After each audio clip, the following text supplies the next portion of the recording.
All right, so Black-Red Awakener mid-range. One of the cards in this deck that you may or may not be familiar with that we're looking to leverage is Isareth the Awakener, which is a 3/3 with Death Touch that says when it attacks, you get to pay X, and if you do, you can return a creature that costs X from your graveyard to play. And then we've got some powerful threats, some reasonable removal spells and interaction, and then a couple of copies of Angrath, the Flame Chain at the top end here. Angrath is a card that I'm really kind of excited to play with, especially once we get the new set, because it's a card that it feels like it overperforms a little bit every time we have it in some kind of like Jund or Black-Red or like Mardu style shell. The card I've been pretty happy with.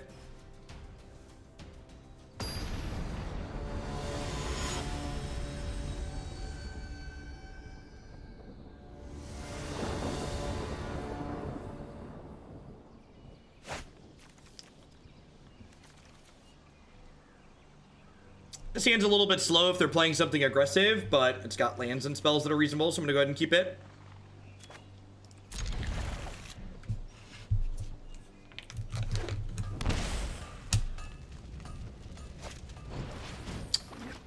Yep, probably gonna get run over.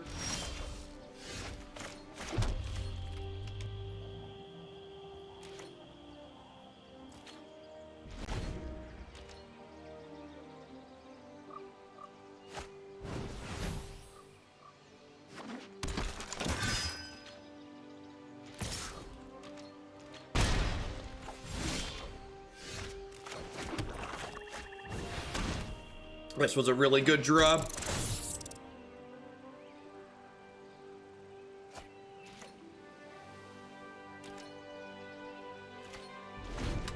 Happy holidays and thanks for all the content. Happy holidays to you too, Sabanite. Thank you for the 3 months. Welcome back. Squire of Hooglandia with the 8-month resub. Thanks for the 2/3 of a year. Welcome, welcome, welcome back. I do not check my DMs usually midstream, so I'll take a peek at all of those when I'm all done today, Digitech.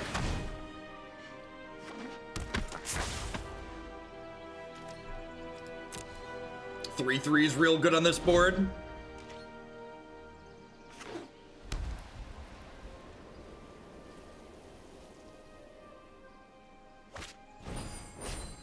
Woof. That's real good. Yeah, let's take the last card out of their hands here.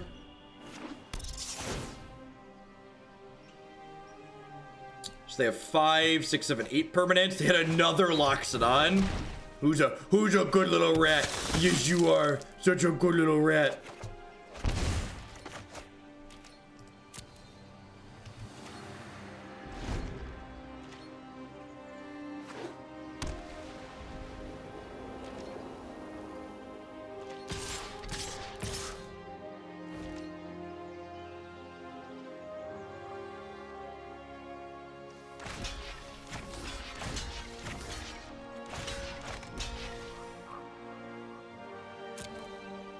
All right, I think I'm gonna do this. Trade off here. I want to keep their board small, so the Snubhorn Sentries, the Snubhorn Sentries don't hit their City's Blessing. Ravenous Chupacabra kills the Loxodon.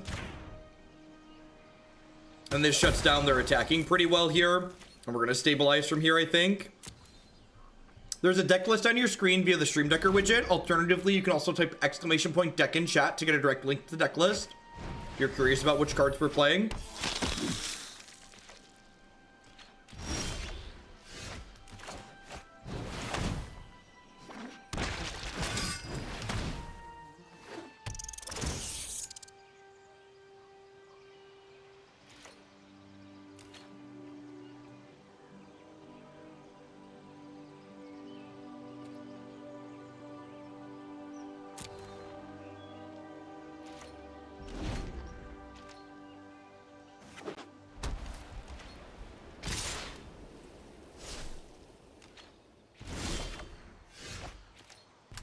So I think I'm gonna Plaguecrafter, and I'm gonna sack the Chupacabra here, because then next turn I can sack, or I can attack with this and get the Chupacabra back, which seems pretty good for us. Lava Coil, also great. We play best of, we are not good enough to play the ranked ladder, so we just play best of 3 on this stream. That is Death Touch, yep. That's the best part about playing cards that people aren't used to playing against. They just like don't read keywords on them.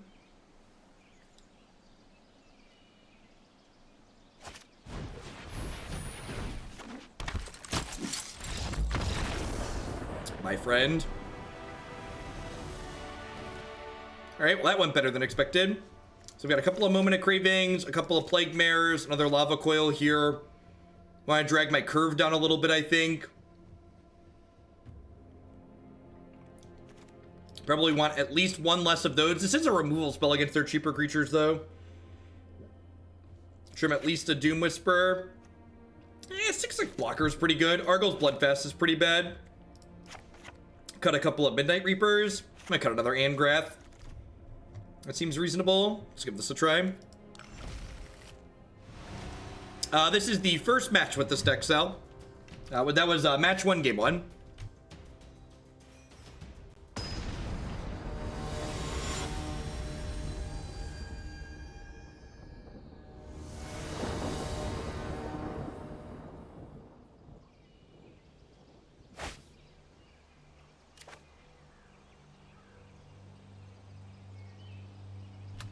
No, I don't have any wild speculation onto things that they have not announced.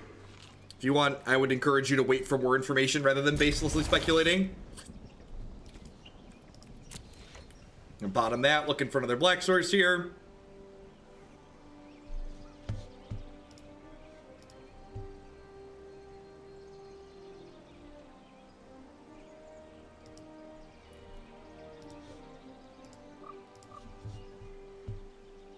Is Dire Fleet worth keeping in? Yeah, I think a 2/1 first strike for 2 is worth playing in this matchup.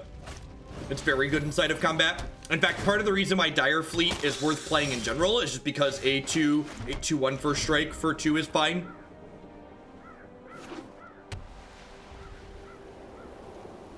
I have 0 dropped frames, Rolf. So if the stream is stuttering on your end, I'd encourage you to try and drop the quality. What are my thoughts on the MPL? The MPL seems really interesting if they implement it well.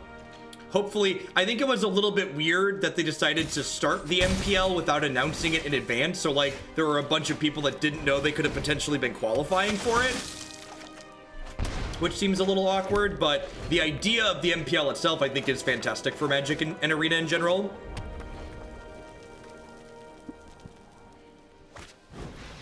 Yes, I probably said the wrong card name.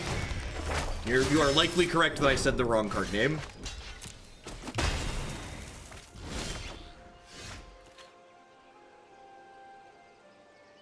All right. Start with this. MPL is the Magic Premier League. That's what they're referring to. Their 32 players that have contracts.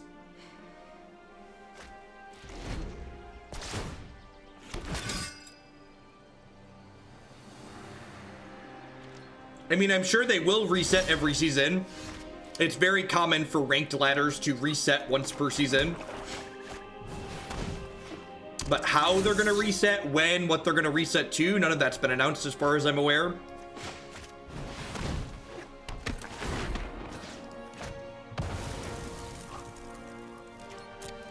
This card's really good when you pair it with like crappy 1/1s.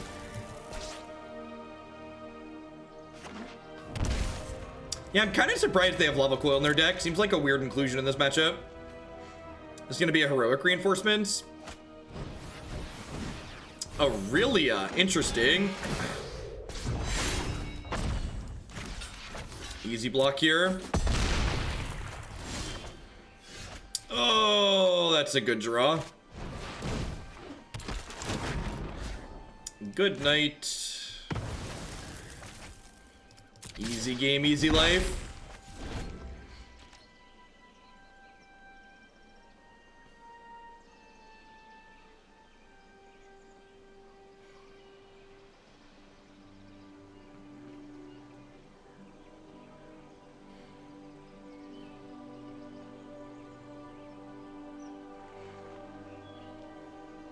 What you got? A Johnny, sure. And just naked a Johnny with nothing to do. Together.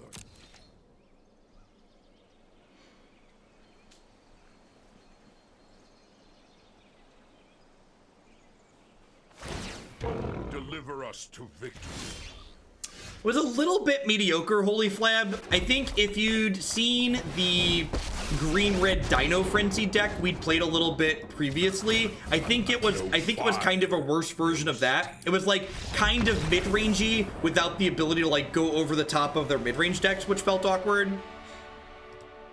How we doing today, folks? Welcome, welcome, welcome. If you're a new viewer, thanks for dropping in. If you're a returning viewer, welcome back. My name is Jeff Hoagland. I stream full-time here on Twitch. I'm here playing Magic 30, 40, 50 hours a week. We play a ton of standard best of 3 here on Arena. We also play some Modern and some Legacy on Magic Online. If you find yourself enjoying my content, please consider subscribing to my channel. My subscribers are the people that keep me employed here full-time. I love what I do, but I wouldn't be able to be here day in and day out without their wonderful support. Past subscribing, you can also support my stuff by checking out some of my very wonderful sponsors. CoolStuffInc.com buys and sells a lot of cool stuff, including TCG singles. Using promo code Jeff5, you can save 5% on Magic, Pokemon, Warhammer, and Yu-Gi-Oh cards with them. Neo makes wonderful candy-flavored protein bars. Using code Hoagland at bit.ly/HoogleBar, you can save 10% on your orders there with them. It's technically a protein bar, so they're chocolate, and they advertise as candy-flavored, but is technically a protein bar. And if you go to that bit.ly/HoogleBar, all the nutrition information and breakdown and stuff like that can be found there on the Amazon page where you can pick them up. We added a new sponsor this week, Hurly Burly Studios. They do custom Magic the Gathering altars of a professional quality. You can check out all of their stuff at hurlyburlystudio.com and use code Jeff10 at checkout to save 10% on your order there with them. BCW Supplies is the only ones I trust to protect my wonderful shuffling deck here. Using code JeffHolidayStream at bit.ly/BCW sale through the end of the year. You can save 20% on a selection of sleeves, deck box, and all sorts of other great stuff there with them. We're heading on into our second match with the black-red mid-range deck here and see if we can keep it on.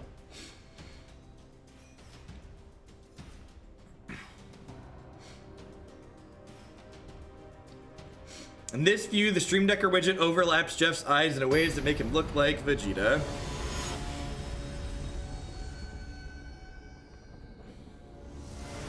That's really funny that both of you came back with the link at the same time. That's good. Thank you for citing a source. I appreciate that from both of you. Thank you for being constructive and contributing members of our internet society. I do have a standing desk, so I split my time while streaming about 50% standing, 50% sitting. Usually do about an hour and a half to 2 hours standing and then an hour and a half to 2 hours sitting. As I get fidgety, I move up and down.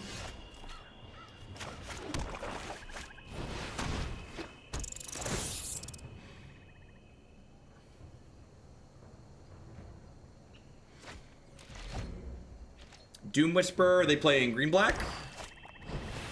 Thematic Compass, interesting. It's not even just about my health so much as it's about my comfort. Hey, Matt, thanks for the tier 1 sub. I appreciate that. Welcome. You having a good Wednesday wherever you're at in the world?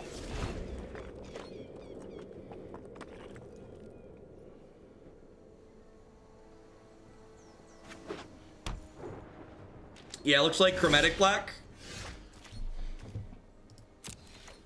Cushion, thank you very much for the brand new tier 1 sub. Welcome, welcome. Merry Christmas and a happy holidays to you. What's going on, Miles? Howdy, howdy.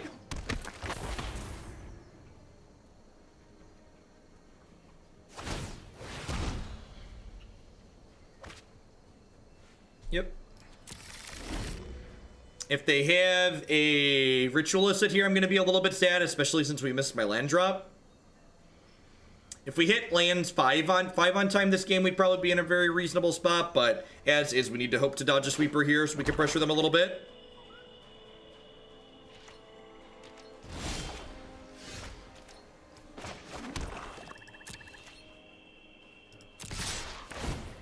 Is Plaguecrafter better than Isareth there? Maybe?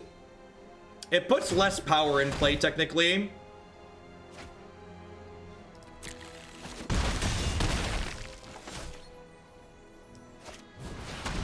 I'm gonna play this Plaguecrafter out as a Raven's Crime here. Am I using a standing brace or should I am just straight up standing? I've actually thought about getting one of those. Those are like the things you like rest against while you're up. Should try some different ergonomic things. Rude. They have a moment of craving here as well. Yeah, that's rough. All right, red source, please. Red source. Alrighty. Hey, the gang's all here. Maybe I'm supposed to play Angrath to start pressuring their hand there, but I don't know. Putting 5 power into play seems pretty appealing.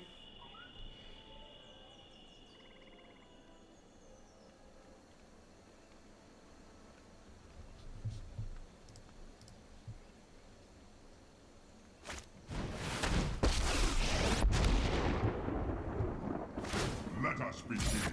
Ooh.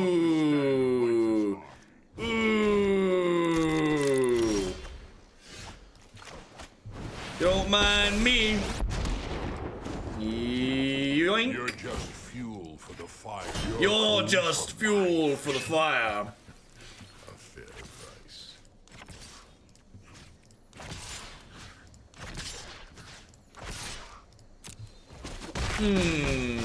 That's a real good. Bye-bye, friend.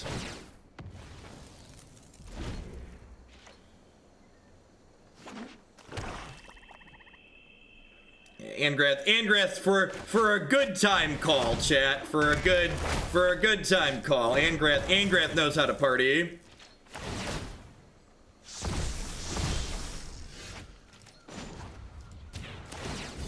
No fire. Thunk. No steel. No fire, no steel.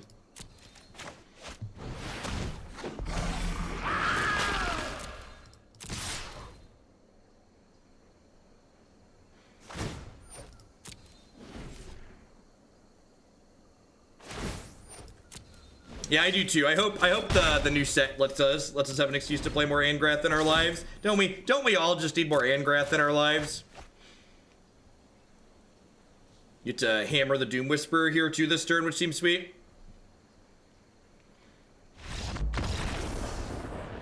That is a Cabal Stronghold the opponent has in play. Extra Arguels, Spyglass sounds good. Couple of Karns for extra grindy advantage. I like this sideboard a lot. Seems really well put together. Lava Coil seems less than fantastic. I could probably take or leave Duress here. I'm not sure how fantastic it's going to be. Dire Fleet, they probably don't have that many things that are worth casting here. Ravenous Chupacabra is pretty bad. I'm at 61 at the moment.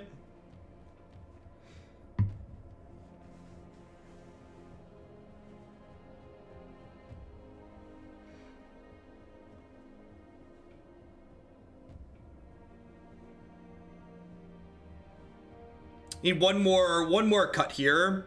Is it Plaguecrafter? I think it's Plaguecrafter. I think it's Plaguecrafter. Let's do it.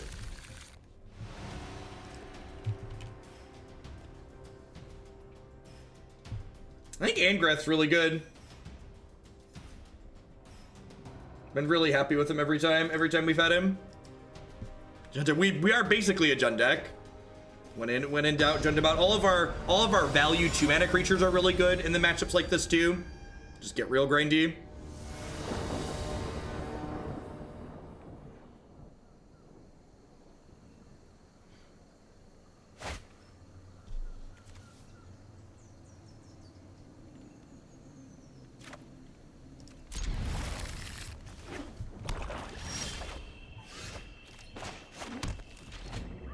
What's wrong with this hand? Come on now.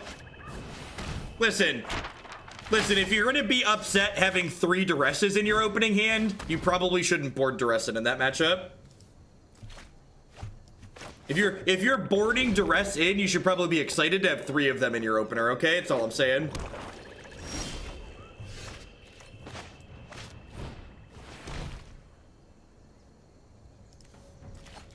That's fine. You didn't put those cards in your deck so you could cast them, right?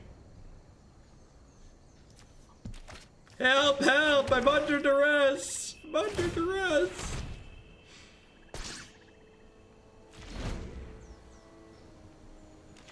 So I assume this is a land? Yep. Oh, yeah. Let me tell you about not pressuring my health total. Oh, you know what? I probably should have left all the Plaguecrafters in my deck because they showed us Doom Whisperer last game. This card's kind of scary.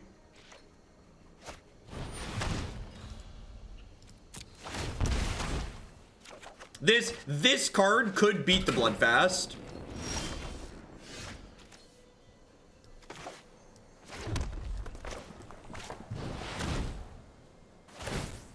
I did cut the Chupacabras because like they didn't have any creatures, right? Yeah, it's possible I'm supposed to draw 2 there. I don't know.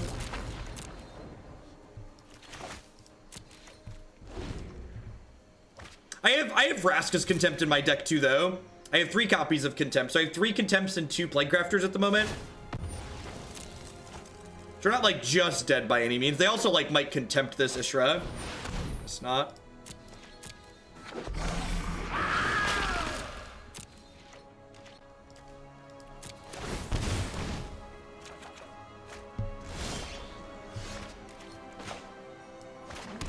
Itty bitty Burglar Rat.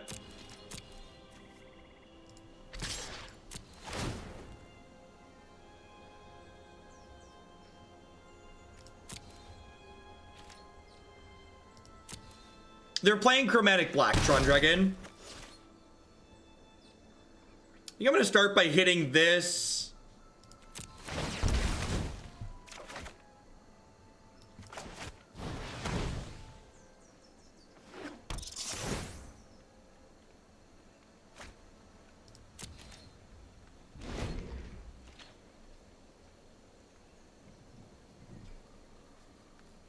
Yeah, I guess the Siege Gang kills it in theory. The problem is they like have the Vraska's Contempt in their hands, so like that's not happening.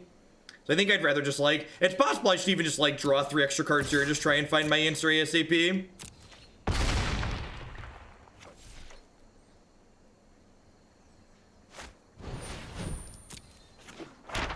Hey, J-Dem, thanks for the 2 months. I appreciate that. Welcome back. So I have 3 draws that have Vraska's Contempt here.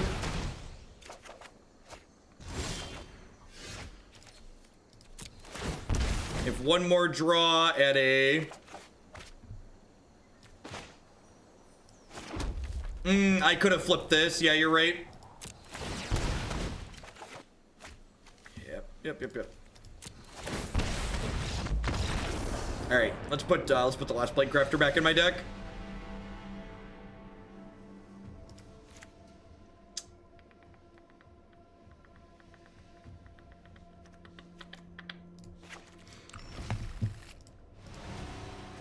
Definitely. I forgot we saw Doom Whisperer in the last game, so I should have left it a little bit more creature removal.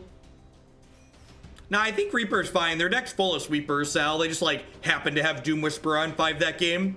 They're not gonna have Doom Whisperer on 5 every game, and some amount of the games that they do have it on 5, I'm gonna have a removal spell.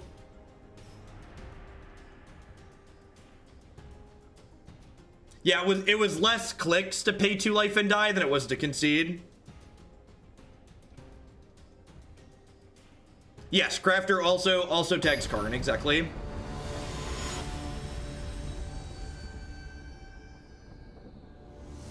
Chupacabra's just very narrow. Plaguecrafter's less likely to be a dead draw.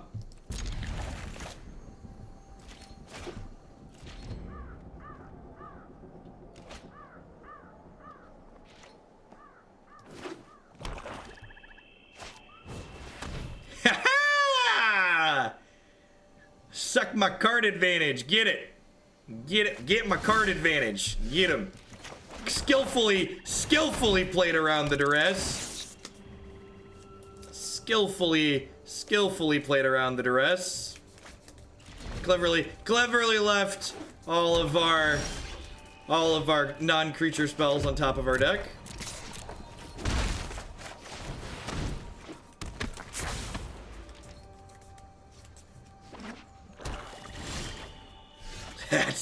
That's a real good one.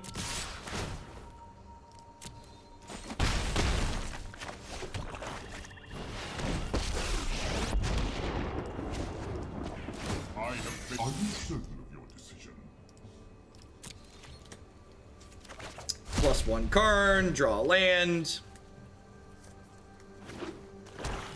And They didn't win, I chose to lose, exactly. I will defend my allies. I'll make use of that later. If you're looking for someone to help you speculate on Magic the Gathering cards, I'd encourage you to look elsewhere. I am not here to help you speculate on Magic cards.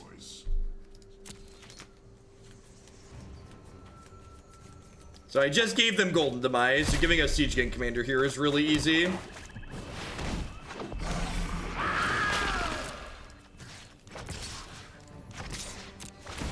Death Touch does not affect Planeswalkers, that is correct.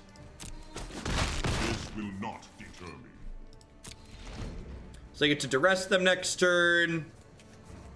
Plus do other stuff. It's gonna be like Duress, play tap land, Arguel's Bloodfast, draw a land. Yeah, buy cards you plan on playing is A+ advice. That's good advice. I'm gonna use that from now on.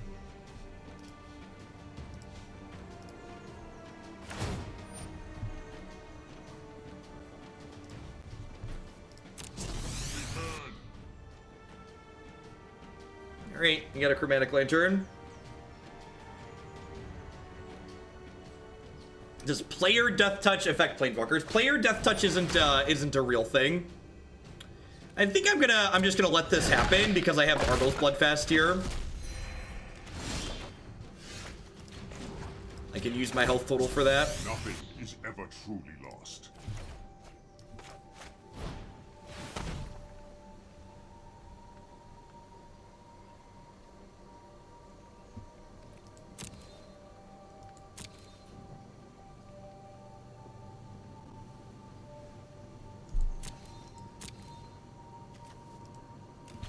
So I think I do that, do this.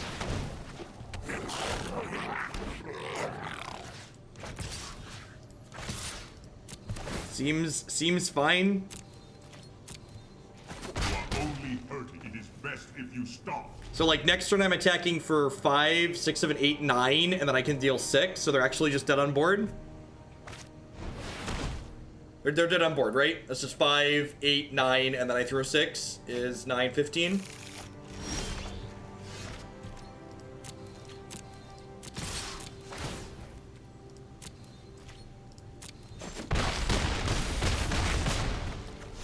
Nice pile of clunk. Just conceding.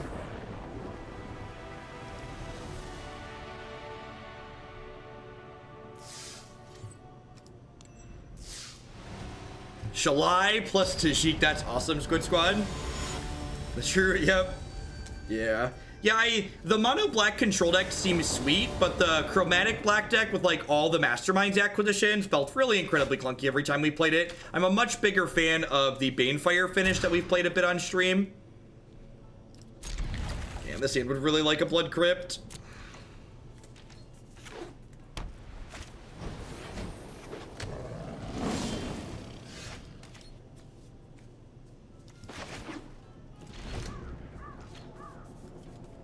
Our itty bitty Burglar Rat here. This is a scary start. Very strong out of them. Primate's gonna get real big real fast. Yeah, if we had some of these lands were untapped. Maybe I'm supposed to keep the basic swamp on top of my deck there so I can guaranteed curve 2-3.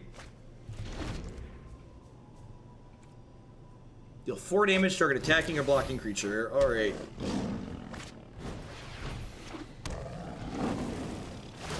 Woof. Alrighty, so we're dead. Yikes.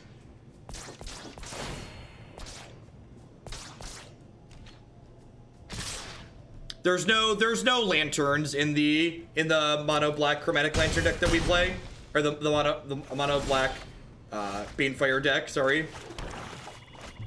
You can find the deck list on my website as always for that. All right, we hit the untapped land here, so we get to throw the Awakener in front of the Primate. Then they drew another one. All right, so we're done here. I think we're done here.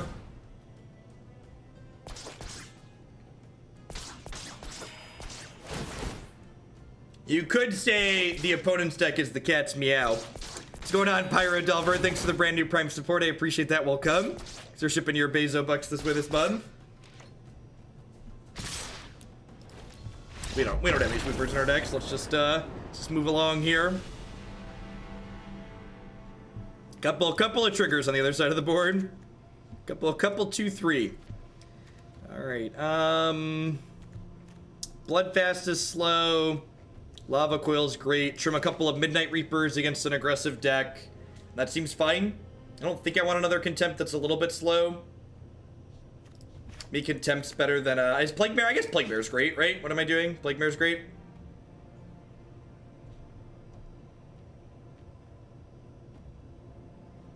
I think I want to trim some of these 5s.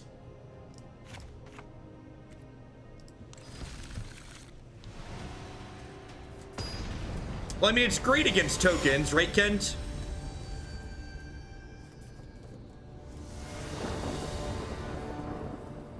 Yeah, Angrath's like a removal spell, though. Like, obviously, his uptick isn't stellar, but his downtick's a removal spell. I think Dire Fleet's good just because it blocks well in combat. Like, I'm definitely in the market for a 2-1 first strike. 2-1 first strike is, like, super playable in this matchup.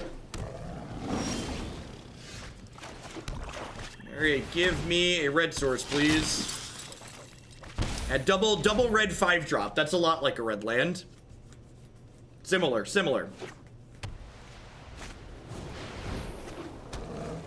Alright. We've found our opponent's greatest weakness. A removal spell.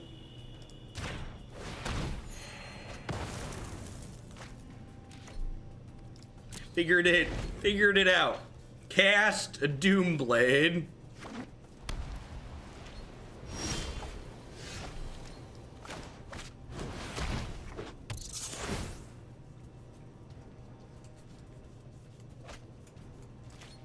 A Meandering River? I'm so confused.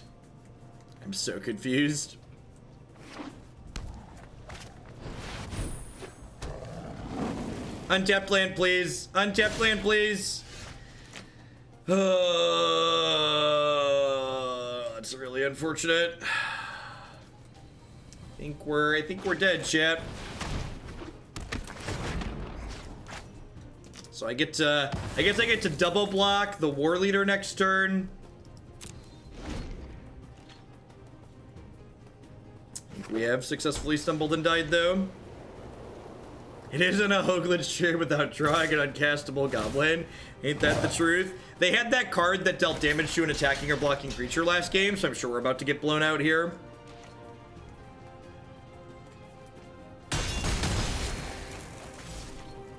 Yeah, I thought rats are supposed to be good versus cats. What's the deal? What's the deal? Maybe their hand is all bricks. If their hand's all bricks and we run off a couple of red sources here, we're definitely right back in this game.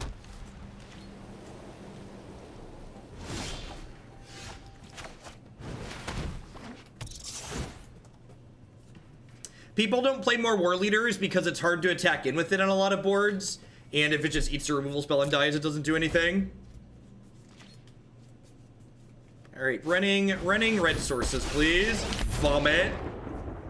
Somebody snuck a playable card into their deck. Uh-oh. No time for a break.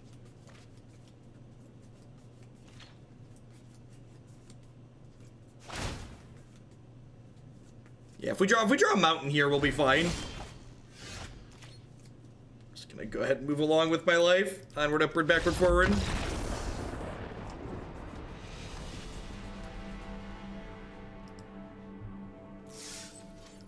It's fine. We're 2-1. In the words of the greatest poet of our generation, you just have to shake it off and move along to the next one sometimes.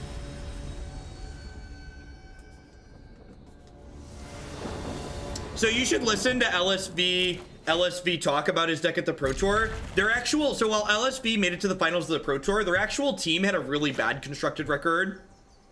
It's really important to remember that the Pro Tour is a split format event.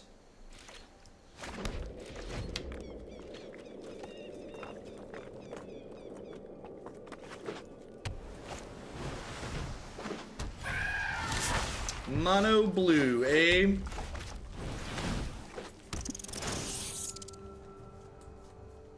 How much did I work in combinatorics? Not a ton. My master's degree is just like, doesn't have a specific focus.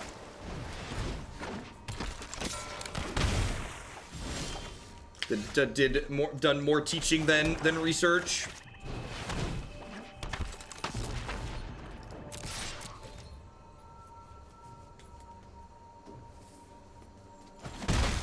Yeah, the Ajani Primate build was definitely good in the mono white mirror match for sure.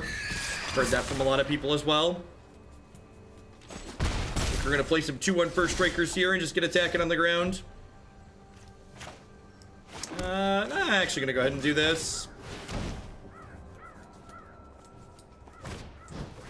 Spell Pierce, rude. I guess that's like better than Angrath getting Spell Pierced on the line here. Next turn I can go double Dire Fleet, or if I draw a land I can stick to Angrath. What are the actual odds on treasure chests? I want to turn the tickets. You just sell them to Botsnav. Usually the Goat Bots chain gives you the best bang for your buck in terms of like treasure chest return. So do I think I'm just supposed to double Dire Fleet here. Running Angrath into a counterspell seems really unappealing. So I'm just gonna go ahead and jam both of these, I think. Sure. I think they're counterspelling almost anything I play here. I guess I technically should have done that pre-combat, because that way if they would have countered this, I could have just gotten this one back with Isra. So yeah, if I was gonna play the Dire Fleets there, I should have definitely done it pre-combat.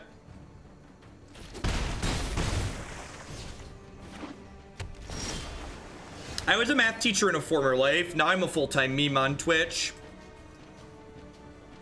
So I'm attacking for 6 here, which puts them to 5. And I think I'm better off just getting Dire Fleet back with this trigger rather than playing a 5-mana spell here, because this can't block this anyways. Although I guess it has trample. All right, screw it.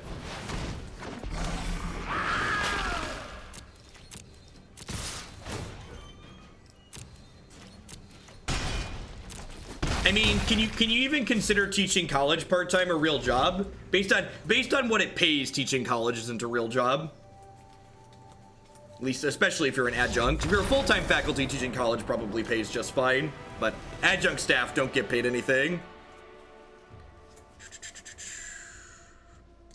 Alright, so Lava Coil sounds good. Plague Mare sounds great. Moment of Craving sounds good. I think this is a Duress matchup. Angrath's pretty clunky. Arguel's Bloodfast is not particularly good. A couple of Midnight Reapers at least out is good. I think I want to trim some of my 5s here. What's better, Doom Whisperer or Siege Gang? I think Doom Whisperer is better. It's got trample, and if I can keep their stupid 2-1 off the table, it blocks.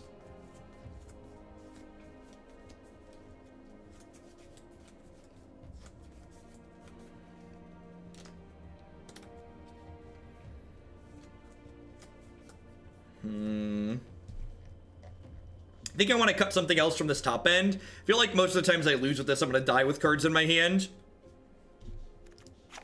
Let's do that. I'm going to do that. I'm going to do that. It's possible I could see cutting all of the Midnight Reapers too, just because we're not really trading creature in this matchup, so it's mostly just a 3-2.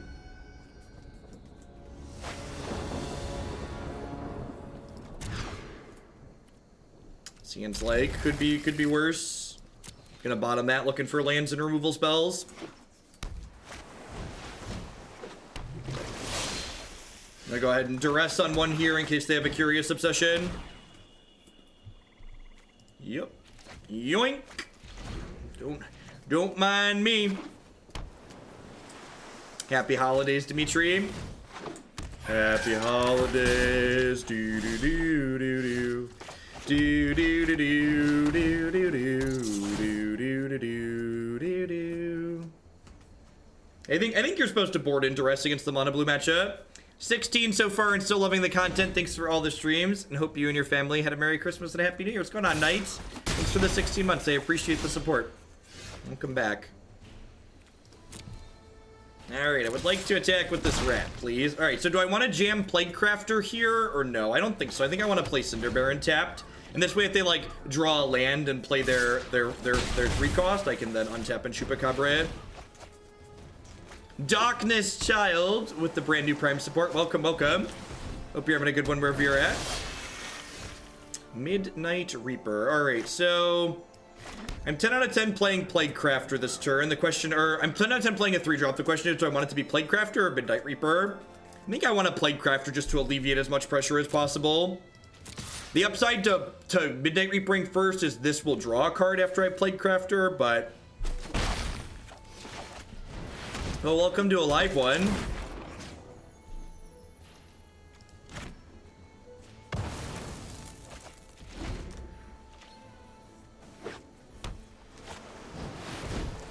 Alright, so that is going to get saved by their Siren Storm Chamber here, unfortunately.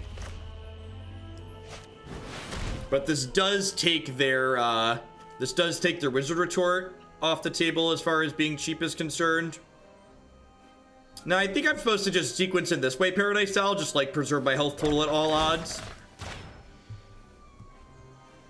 So, like, now they're gonna have to leave 3 up to protect the Tempest Shin.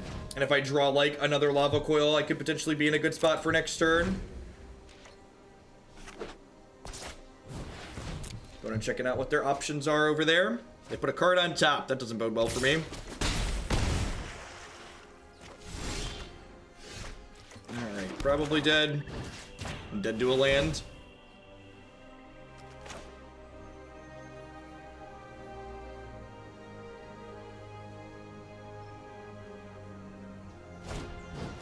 Why not attack with Plaguecrafter? Why would I attack my 3-2 into their 4-4?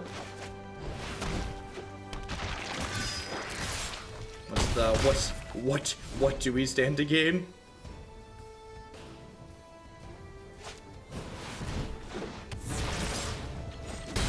Believe that puts us on the 0 outer.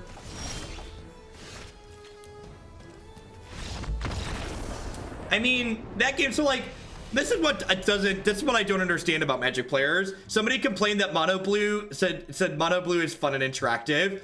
They countered a bunch of my spells. What do you want if that's not interactive, right? Like, they're literally interacting with my spells on the stack. When people complain about decks like Mono Blue not being interactive, what they're actually complaining about is the fact that they lost. Just because you lost doesn't mean the game wasn't interactive. It means that your opponent's cards just like lined up well and, you know, beat you up, and that's okay. Losing isn't always fun.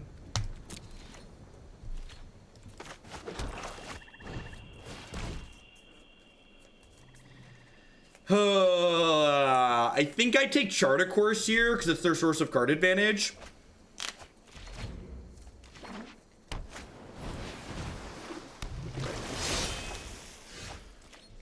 Yeah, agreed. Also, that's like the biggest cop-out in the world, right? That's my favorite when people are like you point out that something someone said is like really stupid and doesn't make any sense. They're like, whoa, bro, it was just a joke, man. Why can't you take a joke? Why do you hate fun, Hogland? Why don't you just like laugh? Ha ha, my funny joke.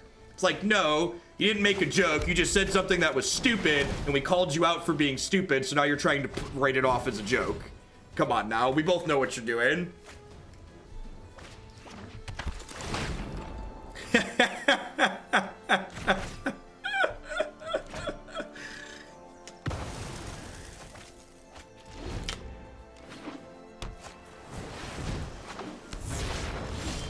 Alright, perfect. All I wanted for Christmas.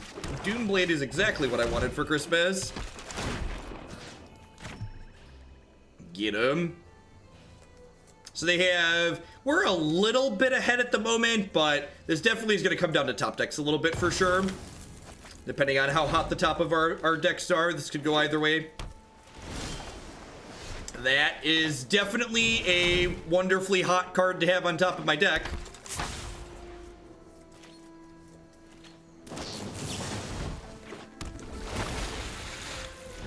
Especially with these Plaguecrafters here. It's quite fantastic. So I'm gonna go ahead and Moment of Craving this, and then if this resolves, I'll attack with the Awakener and bring back Plaguecrafter. This is just real dirty. One Plaguecrafter, please.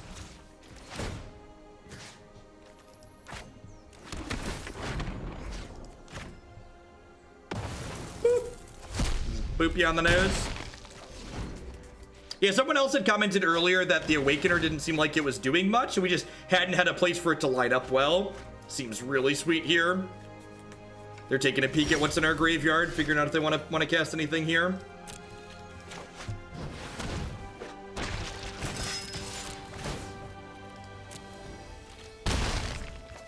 I mean, even just like a 3/3 with Death Touch, right? Like the floor on this card is pretty high, right?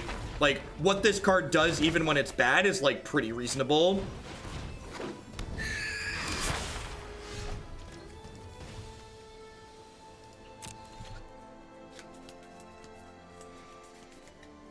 Huh. So what do I want to do here? I think it's just Midnight Reaper, and then do I want to offer this trade here? I think I'm okay offering this trade because it's like it's not even really a trade, right? It's like I'm gonna get to draw a card here. It's like I'm taking their 2 cards off the table. Yeah, they don't even want to take it.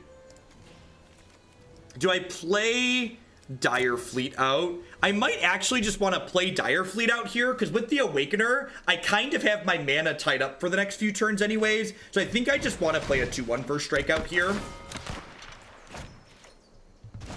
And just like a 2/1 with first strike is worth playing. Since this is, because like this is going to pick Plaguecrafter back up next turn, which is going to take 3 mana. And then like that's going to draw a card, etc. All right, that was the concession attack. I was like, this attack is really weird.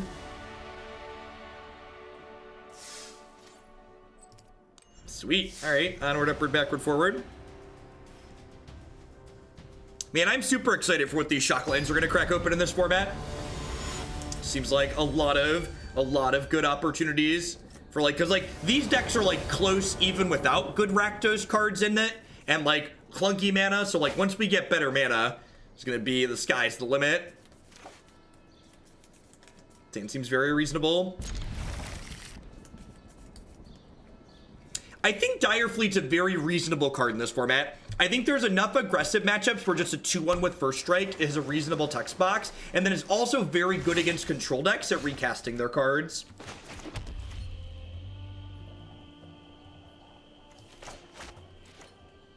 What are Shocklands? Shocklands are what we refer to the Watery Grave and Godless Shrine and Stomping Ground, Temple Garden. They deal 2 damage to you, and Shock is a card that deals 2 damage to you.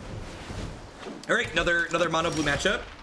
See if we are potentially have a good matchup here. If we just got a little bit lucky in the first one. I feel like this deck has the tools to be pretty successful against mono blue on average.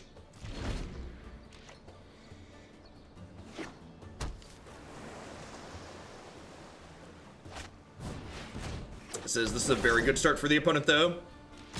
They're not quite turn 2 Curious Obsession, but it's pretty close. Probably gonna Dire Fleet plus cast their Op next turn, try and dig for a potential removal spell.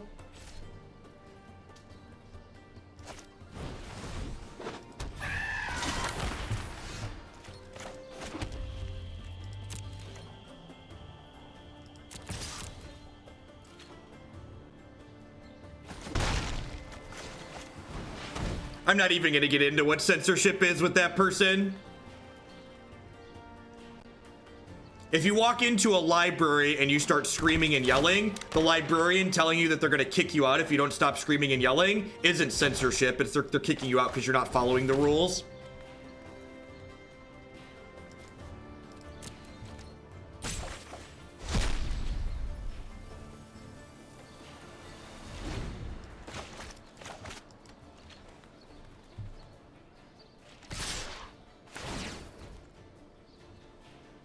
With Isareth being at 3 CMC and very good NCBL battlefield effects, would you play Gruesome Menagerie? No, I don't think so. In my experience, Gruesome Menagerie just leaves a lot to be desired. You just like, I think the card advantage cards that we're playing in our 5-drop slot, like Angrath and Siege Gang Commander, tend to be a little bit more powerful as far as like individual power level goes. It makes them more appealing to play. Are college students or Twitch chat a better work environment? So the college students are probably a little bit more respectful because it's in person, but at the same time, with Twitch chat, when somebody's an idiot, I get to be like, stop being an idiot. Whereas, you know, when you're teaching a college class, you just like, you can't really tell people that they're idiots directly. Depends on the environment. Most of the time, that's not acceptable. Whereas here, I just get to call it like I see it.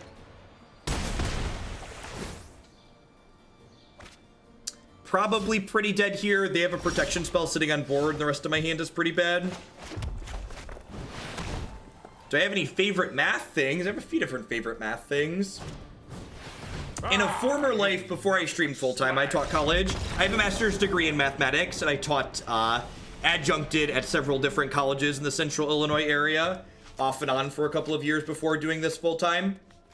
To set a bar that's incredibly low, this pays better than teaching as an adjunct professor at most schools, so here I am. This is also more fun, too. Do you ever watch math videos on YouTube? Sometimes.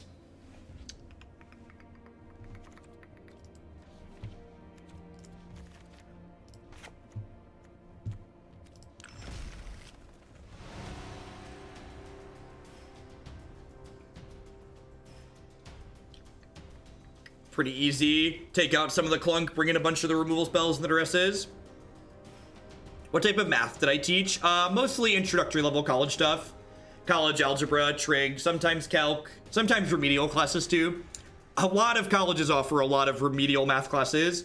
A couple of basic stats classes too. If you ever wonder why people are... My wonder at how bad people are at building mana bases mostly goes away when I teach a stats class. Because it's like...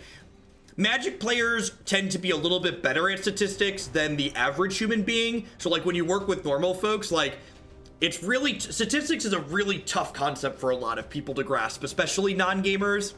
Like whenever I would bring up the fact that like dice could have more than 6 sides on them, most people would look at you like you have 2 heads. It's like, well, dice only have 6 sides. Monopoly has dice, and the Monopoly dice have 6 sides.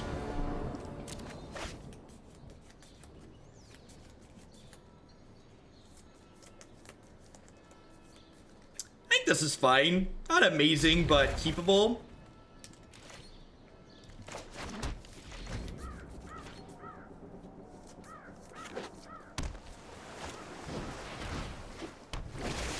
I don't want to live in a world with the least excited die rate. Corn. Oh, corn. I think I just play a 2-1 first striker here to start attacking. Hopefully they like play out another X1 here and I get to Plague Mare them. Curious Obsession is also okay for us. I get to Plaguecrafter them. Plaguecrafter is really good on the play in situations like this, because none of their protection spells work here. I think I'd rather keep a 3-2 than my 2-1.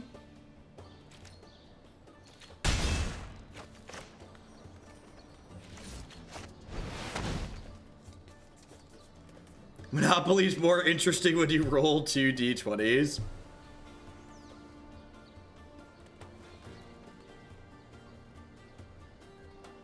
Protection spell this! Alright, so if they don't have a Tempest Djinn, we should be in an okay spot. And even then, the top of our deck could be hot enough to beat that.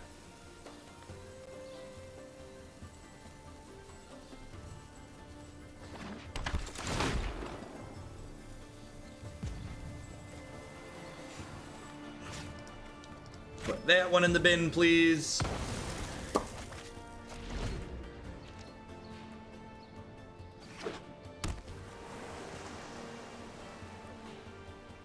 They can't tap out for Djinn? I don't know. It depends on what the rest of their hand looks like. This is good for us. Just like no play this turn, most likely. Or an X1. Woof. Alright, well. Hopefully the top of our deck is going to contain some spells here. Otherwise, things are not looking particularly good for us.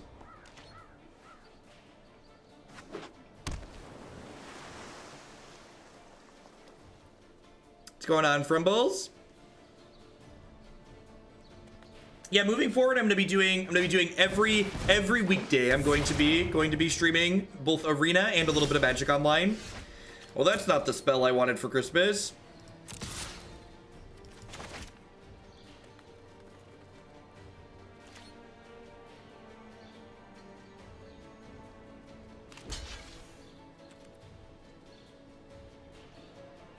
No, I don't think so. Their deck doesn't do a lot of blocking. Also, a situation like this, like if they don't have a dive down here, the Plague Mare kills the Temptation.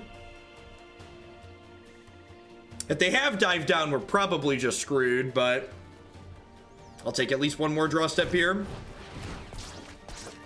Yeah, it's gonna be a tough one. We did at least clear a protection spell there, so like if we draw another piece of removal, it's more likely to happen. No Curious Obsession's good for us. It means Lava Coil is still a live draw to take this Temptation off the table. Plague Bear is basically Hellish Sword. That's probably not quite an apt comparison.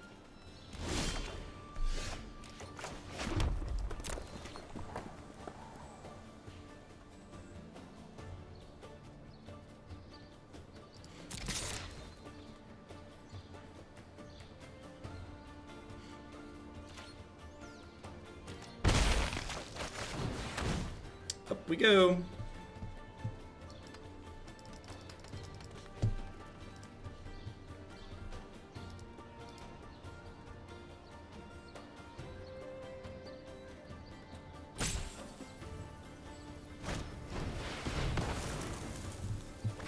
I've been scattered. They must have a bunch of counter spells in their hand there to scatter that. Does not bode well for us with 2 bricks at this point. I assume they have at least one more counter spell here, which means even if we rip a removal spell, we're gonna die next turn. I'll take a draw step at least, though. Yep. Alright, survey says...